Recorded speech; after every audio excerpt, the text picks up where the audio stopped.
আমি আমার লাইফে হেড করতাম পরীক্ষাকে। আচ্ছা। আমি পরীক্ষা দেওয়ায় বিশ্বাসী ছিলাম না। যে একেবারে শুধুমাত্র ফাইনাল পরীক্ষা দিব। আমি আমার লাইফে কোথাও কোনো মডেল টেস্ট দেই নাই। আমি আমার লাইফে কোথাও কোনো এক্সামে বসি নাই। শুধুমাত্র স্কুলের ফাইনাল এক্সামগুলোই বসতাম।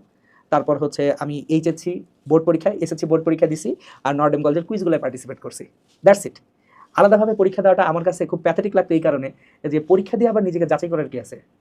আমি যদি সবকিছু নিজে পড়ি, পারি, ম্যাথগুলো আমি বসে, বসে সব ম্যাথ নিজে, নিজে করতে পারতেছি, ডিউ টাইমে করতে পারতেছি, আবার পরীক্ষা দিয়ে যাচাই করার কি আছে? এই ফিলোসফিটা আমার ছিল না।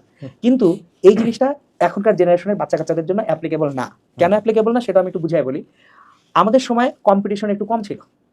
সো কম্পিটিশন যেহেতু একটু কম ছিল, সবাই এত কনসাস ছিল না, সবাই এত কনসার্ন ছিল না।